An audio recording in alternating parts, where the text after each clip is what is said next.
خداوند آپ کے ساتھ ہو۔ ہمارے لیے آج کی خوشخبری مقدس مرکز کے مطابق اے خداوند تیری تمجید ہو۔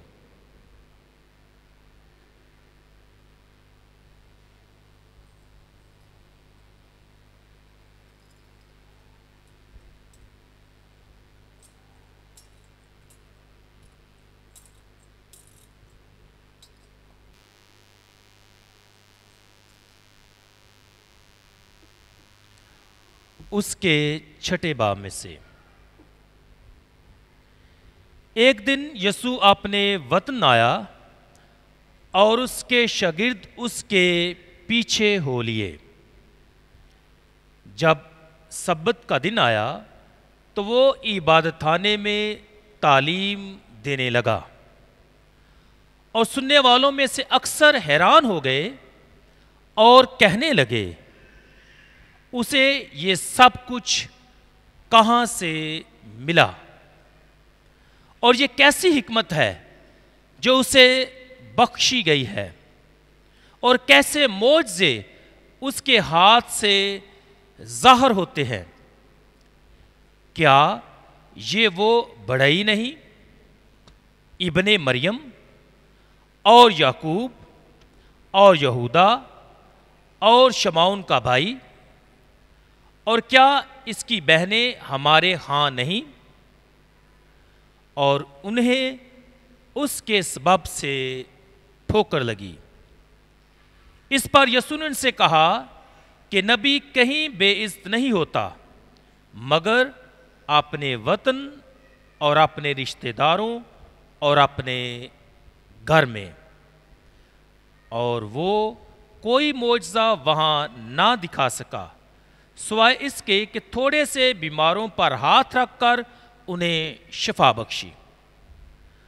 اور اس نے ان کی بے اعتقادی پر تعجب کیا، اور وہ ارد گرد کے گاؤں میں تعلیم دیتا پھرا۔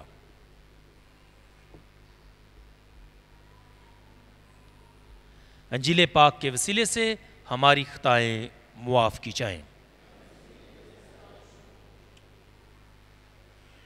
نبی صرف اپنے وطن میں ہی بے عزت ہوتا ہے۔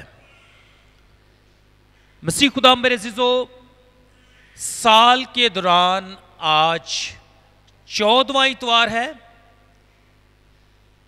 اور ہمارے دھیان و گیان کا سلسلہ مقدس مرکز کی انجیل سے جاری ہے، اور ہم نے پچھلے کئی اتواروں سے مقدس مرکز کی انجیل میں سے مختلف جو تھیمز ہیں ان پر دھیان و گیان کیا ہے، یا مختلف معجزات جو ہیں ان پر ہم نے غور و خوض کیا اور سیکھا ہے۔ لیکن اگر مجموعی طور پر جتنے بھی پچھلے اتوار ہیں ان کی تلاوتوں پر، خاص طور پر پاک انجیل کی تلاوت پر اگر ہم دھیان و گیان کرتے ہیں یا اس پر غور کرتے ہیں یا مڑ کر ان تلاوتوں کو دیکھتے ہیں، تو ہم دیکھ سکتے ہیں کہ جو کی ایلیمنٹ ہے وہ ہے پاورفل ڈیڈز آف کرائسٹ، یعنی ایسے اعمال یا ایسے معجزوں کی قدرت اور طاقت جو خداوند ظاہر کرتے رہے۔ تو ہم نے پچھلے اتواروں میں یہ دیکھا ہے کہ معجزانہ خداوند کی قدرت اور طاقت جو ہے وہ لوگوں پر ظاہر ہوئی ہے، اور نتیجتاً ہم کہہ سکتے ہیں کہ لبریشن آف پیپل، یسوع کی ان پاورفل ڈیڈز کی وجہ سے لوگوں نے رہائی، نجات اور مخلصی جو ہے وہ پائی ہے۔ تو آج بھی ہم دیکھتے ہیں کہ خدا ان تمام پاورفل ڈیڈز کے بعد اپنے وطن ناصرت میں آتا ہے۔ دلچسپ اور حیران کن بات یہ ہے، یسوع ناصری جو ناصری کہلایا جس کے نام سے یا جس کے نام سے ناصری نام جو ہے وہ جوڑا گیا، کیونکہ وہ اس کا اپنا وطن ہے جہاں اس نے پرورش پائی تھی، وہاں کے لوگ ہی یسوع کو قبول نہیں کرتے۔ اور مسیح خداوند کہتے ہیں نبی کہیں بے عزت نہیں ہوتا مگر اپنے وطن، اپنے رشتہ داروں اور اپنے گھر میں۔ تو آج ہم اس آیت پر یا خاص طور پر آج کی جو پہلی اور تیسری تلاوت یعنی پاک انجیل کی تلاوت ہے، اس پر آج ہم دھیان و گیان کریں گے۔ مسیح میں میرے عزیزو، جس طرح کہ کہا گیا ہے کہ نبی صرف اپنے وطن میں ہی بے عزت ہوتا ہے، تو آج کی پہلی تلاوت میں بھی ہم دیکھتے ہیں کہ خداوند اپنے نبی، اپنے بندے حزقیل کو ایسی قوم کے پاس بھیجتا ہے جو اسے ایکسیپٹ نہیں کرتے بلکہ اسے ریجیکٹ کرتے ہیں۔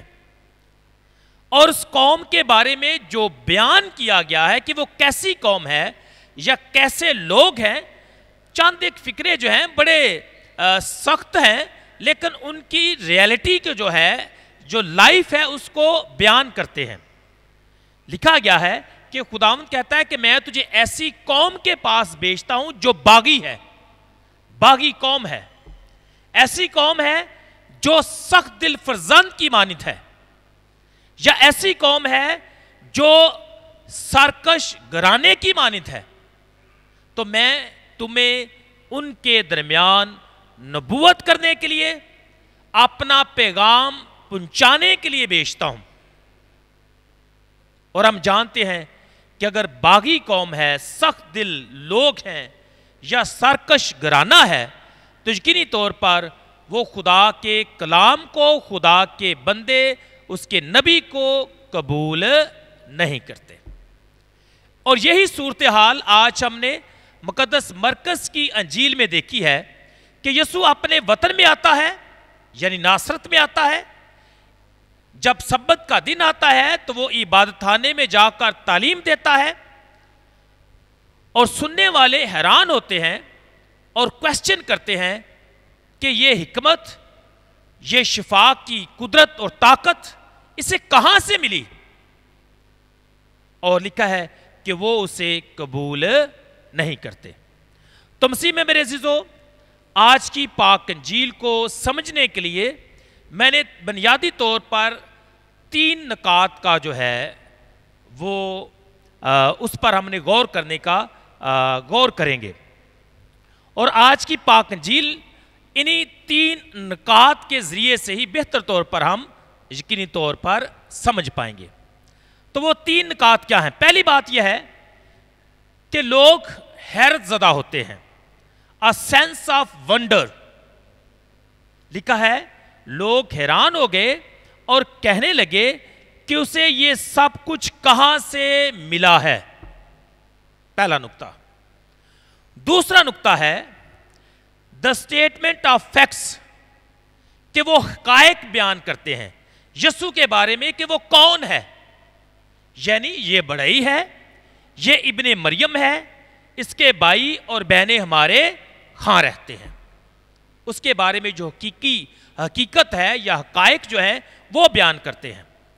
اور تیسرا اور آخری ہمارا نکتہ ہوگا ریجیکشن، قبول نہ کرنا، رد کرنا۔ تو آئیں ان تینوں نکات کے ذریعے سے آج کی پاک انجیل کو سمجھنے کی کوشش کرتے ہیں۔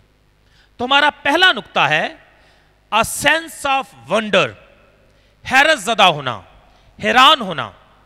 لکھا ہے اور سننے والوں میں سے اکثر حیران ہو گئے اور کہنے لگے کہ اسے یہ سب کچھ کہاں سے ملا ہے، اور یہ کیسی حکمت ہے جو اسے بخشی گئی ہے، اور کیسے معجزے اس کے ہاتھ سے ظاہر ہوتے ہیں۔ اس پوری آیت میں یا ان تمام الفاظ میں جو بنیادی لفظ ہے یا جو بنیادی سوال ہے وہ یہ ہے کہ اسے یہ سب کچھ کہاں سے ملا، یعنی یہ حکمت، یہ طاقت، معجزوں کی قدرت، تعلیم دینے کا اختیار اسے کہاں سے ملا؟ یہ کون ہے جس کے پاس یہ سب کچھ ہے؟ میں سمجھتا ہوں اگر اس سوال کو جاننے کے لیے یا کچھ تلاش کرنے کے لیے استعمال کیا جائے تو یہ بڑا مفید سوال ہے کہ یہ کون ہے یا یہ سب کچھ اسے کہاں سے ملا ہے۔ تو یقینی طور پر یہ سوال جو ہے ایک تلاش کی طرف لے جاتا ہے، یعنی علم المسیح کے بارے میں جاننے میں ہماری مدد کر سکتا ہے۔ لیکن ہم دیکھتے ہیں کہ یہ لوگ سوال تو اچھا کرتے ہیں، اٹ واز گڈ کویسچن، کہ یہ کون ہے، اسے یہ سب کچھ کہاں سے ملا۔ اگر وہ حقیقی طور پر اس سوال کا جواب ڈھونڈتے یا تلاش کرتے تو ان کو یہ اس سوال کا جواب مل سکتا تھا، یعنی کہ یہ کون ہے؟ یہ المسیح ہے۔ یہ کون ہے؟ یہ خداوند ہے۔ یہ کون ہے؟ یہ خدا کا بیٹا ہے۔ یہ کون ہے؟ مسیح کیا گیا ہے۔ یہ کون ہے جو شفا دیتا ہے؟ یہ کون ہے جو قدرت اور اختیار رکھتا ہے؟ لیکن لوگوں کے ذہن جو ہیں وہ بند ہیں، اب وہ اس سوال کی طرف غور نہیں کرتے، اس کی ایڈنٹی یعنی یسوع کی ایڈنٹی یا شناخت کو تلاش نہیں کرتے، بلکہ وہ اس کے خاندان کی طرف چلے جاتے ہیں، اس کے پیشے کی طرف چلے جاتے ہیں۔ ان کا جو خیال ہے یا ان کی جو توجہ ہے اب اس سوال کی طرف نہیں رہی کہ یہ کون ہے اور یہ سب کچھ کہاں سے ملا۔ اگر شاید وہ ڈھونڈنے کی کوشش کرتے تو انہیں جواب مل سکتا تھا۔ اور یہ سوال یسوع خود مقدس لوکا کی انجیل میں پہلے ہی ابواب میں یعنی چوتھے باب میں بیان کرتے ہیں کہ مجھے مسیح کیا گیا ہے، مجھے بھیجا گیا ہے تاکہ میں مسکینوں کو خوشخبری دوں اور کچلے ہوئوں کو آزادی دوں۔ لیکن وہ یسوع کو جاننے کی کوشش نہیں کرتے، بلکہ اس کے خاندان کی طرف، اس کے پیشے کی طرف جو ہے دوسرا سوال جو ہے وہ اٹھاتے ہیں۔ اور یہی ہمارا آج کا دوسرا نقطہ ہے کہ وہ حقائق بیان کرتے ہیں کہ یسوع کون ہے۔ یہ نہیں کہ یہ کہاں سے آیا، بلکہ یہ کہتے ہیں کہ یہ ایک بڑائی ہے، اس کا پیشہ کیا ہے، یہ ایک بڑائی کا بیٹا ہے یا یہ ابن مریم ہے۔ اور لکھا ہے کیا یہ وہ بڑائی نہیں ابن مریم اور یعقوب اور یہودا اور شمعون کا بھائی، اور کیا اس کی بہنیں ہمارے خان نہیں؟ ان کا یہ سوال جو ہے در حقیقت اس بڑے سوال کو مدھم کر دیتا ہے، اس کھوج کو ختم کر دیتا ہے۔ اب ان کی توجہ اس کی الہی ذات پر نہیں بلکہ اس کی شخصیت اور اس کے پیشے پر ہے۔ لوگ جو ہیں وہ اس کے بارے میں بتاتے ہیں کہ یہ بڑائی کا بیٹا، یہ مریم کا بیٹا ہے۔ حالانکہ اگر دیکھا جائے تو یہودی معاشرے میں اور آج کے دور میں بھی اگر کسی شخص کو جانا اور پہچانا جاتا ہے تو اس کے باپ کے نام سے جانا جاتا ہے، لیکن سوال کرنے والوں نے تنقیدی نظریے سے، ایک نیگیٹو سوچ کے ذریعے سے کہا کہ یہ تو ابن مریم ہے، حالانکہ انہیں یہ کہنا چاہیے تھا کہ یہ ابن یوسف ہے، یہ بڑائی کا بیٹا ہے، یہ یوسف کا بیٹا ہے۔ لیکن انہوں نے کہا کہ وہ ابن مریم ہے، اسے ابن مریم کہہ کر مخاطب کرتے ہیں، جو ایک تنقیدی مخاطب کرنے کا انداز ہے۔ حالانکہ اولاد کو باپ کے نام سے جانا جاتا ہے اور اس کی پہچان جو ہے باپ کے نام سے ہوتی ہے، لیکن انہوں نے اسے ابن مریم کہہ کر بلایا ہے۔ میں سوچتا ہوں کہ کسی شخص کے بارے میں علم ہونا یا معلومات ہونا یہ بڑا ایک پازیٹیو ایلیمنٹ ہے۔ اس سے ہم دوسرے کے بارے میں جان سکتے ہیں، اس کے بارے میں سیکھ سکتے ہیں، اس کی شخصیت کے بارے میں سیکھ سکتے ہیں، لیکن یہاں معاملہ جو ہے اس کے برعکس ہے۔ وہ یسوع کے بارے میں سوال کرتے ہیں کہ اسے یہ سب کچھ کہاں سے ملا.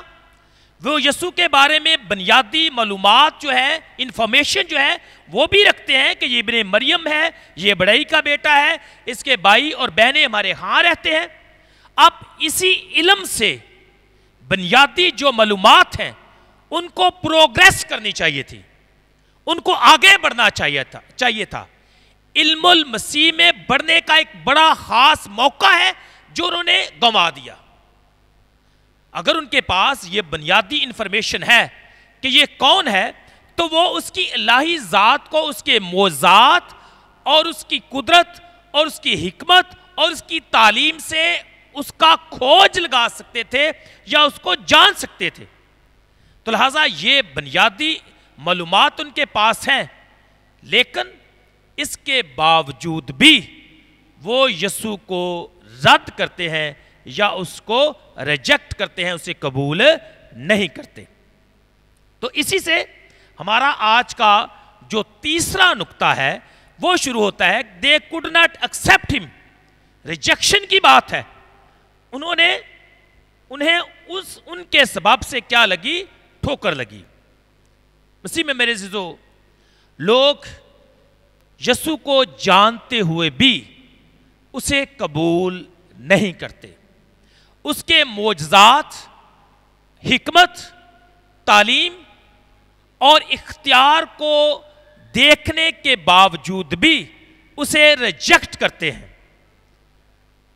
اور بڑی دلچسپ بات ہے کہ یسوع حیران ہوتا ہے اور لکھا ہے کہ وہ ان کی بے اعتقادی پر تعجب کرتا ہے، حیران ہوتا ہے. اور پوائنٹ ٹو بی نوٹڈ، وہ ان کی ریجیکشن کی وجہ سے حیران نہیں ہوا. یعنی مسیح خداوند جب لوگ اسے ریجیکٹ کرتے ہیں تو وہ اس کی وجہ سے تعجب نہیں کرتا اور نہ ہی اس کی وجہ سے وہ حیران ہوتا ہے، بلکہ یسوع کی حیرانگی کا سبب ان کی بے اعتقادی ہے. میں سوچ رہا تھا اناجیل میں اعتقاد کے بارے میں دو بڑے خاص لفظ استعمال ہوتے ہیں، ایک کم اعتقاد اور ایک بے اعتقاد. یعنی وہ جس کا اعتقاد ہے لیکن مکمل نہیں، اسے کم اعتقاد کہتے ہیں، یعنی کمی ہے. اعتقاد ہے لیکن کمی ہے. لیکن یہ لوگ جو ہیں ان کے بارے میں لکھا ہے کہ ان کی بے اعتقادی، یعنی اعتقاد ہے ہی نہیں، سرے سے ایمان وہ رکھتے ہی نہیں، انہوں نے سرے سے یسوع کو قبول نہیں کیا. تو یسوع جو ہے ان کی ریجیکشن کی وجہ سے انہیں ان پر بے اعتقادی ظاہر نہیں کرتا، بلکہ ان کی بے اعتقادی کی وجہ سے وہ حیران ہوتا ہے کہ ان لوگوں کا ایمان جو ہے بالکل اس پر نہیں ہے. اور مسیح میں میرے عزیزو، آج کے اس واقعے میں ہم دیکھتے ہیں کہ لوگ جو ہیں بے اعتقاد ہیں، ایمان نہیں رکھتے اور یسوع کو قبول نہیں کرتے. اب اس کا نتیجہ کیا ہوا؟ لکھا ہے اور وہ کوئی معجزہ وہاں نہ دکھا سکا. رزلٹ، جب لوگ ایمان نہیں رکھتے، جب لوگ بے اعتقاد ہوتے ہیں تو وہاں خدا کی قدرت جو ہے وہ ظاہر نہیں ہوتی. میں نے شروع میں کہا کہ خداوند اپنی پاورفل ڈیڈز کی وجہ سے لوگوں کو لبریٹ کرتے رہے، اور وہ پاورفل ڈیڈز کس کی وجہ سے؟ ان کے ایمان کی وجہ سے ان کو رہائی اور مخلصی ملی. اور چونکہ یہ لوگ جو ہیں بے اعتقاد ہیں، ایمان نہیں رکھتے، تو خداوند اپنی پاورفل ڈیڈز جو ہے وہ ظاہر نہ کر پائے. اور لکھا ہے کہ اور وہ کوئی معجزہ وہاں نہ دکھا سکا. مسیح میں میرے عزیزو، ہم نے پچھلے اتواروں میں دیکھا، بالخصوص پچھلا اتوار تھا، لاسٹ سنڈے جو تھا، اس میں ہم نے کیا دیکھا کہ 12 برس کی عورت جو بیمار ہے، اس کے ایمان نے اسے بچایا. اور خداوند کہتا ہے کہ بیٹی تیرے ایمان نے تجھے خلاصی دی، سلامتی سے چلی جا. اسی طرح یائر کے ایمان کی وجہ سے اس کی بیٹی جو مر گئی تھی وہ زندہ کی گئی. اب یہاں صورتحال جو ہے وہ برعکس ہے. ان دونوں کا ایمان ہم نے دیکھا, اور ایمان کا نتیجہ کیا ہے؟ رہائی اور شفا اور زندگی. اب چونکہ ان لوگوں کا ایمان نہیں ہے, انہوں نے یسوع کو قبول نہیں کیا, اور لکھا ہے کہ وہ وہاں کوئی معجزہ نہ دکھا سکا. ناصرت کے لوگوں نے یسوع کو قبول نہ کیا اور خداوند کی شفا اور پاورفل ڈیڈز کا تجربہ کرنے سے محروم رہے. یہ ان کی بدقسمتی ہے کہ خداوند ان کے پاس آتا ہے. ایک اپرچونٹی تھی ان کے پاس کہ خداوند کی محبت, اس کے رحم, اس کی شفا اور قدرت کا وہ تجربہ کرتے, لیکن ان کے ایمان نہ ہونے کی وجہ سے, ان کے یسوع کو قبول نہ کرنے کی وجہ سے وہ ان تمام برکات کا تجربہ کرنے سے محروم رہے. لیکن آخر میں مسیح میں میرے عزیزو ایک بات کرنا چاہتا ہوں. یہ سچ ہے کہ جب انسان کا ایمان ہوتا ہے تو اس کا ایمان اسے بچا لیتا ہے. ایمان کی وجہ سے انسان جو ہے خداوند کی محبت اور اس کی شفا کا تجربہ کرتا ہے, خدا کے رحم اور محبت کو اپنی زندگی میں محسوس کرتا ہے. لیکن ایک آخری آیت جو ہے اس نے ایک اور ہمارے سامنے بات کھول کر رکھی ہے. اس میں لکھا ہے, اور وہ وہاں کوئی معجزہ نہ دکھا سکا. یہ ہم نے بات کی ہے. اب اس کے آگے لکھا ہے, سوائے اس کے کہ تھوڑے سے بیماروں پر ہاتھ رکھ کر انہیں شفا بخشی. So what does it mean? لوگوں کی کام اعتقادی یا بے اعتقادی ہے. لوگ یسوع کو رد کرتے ہیں.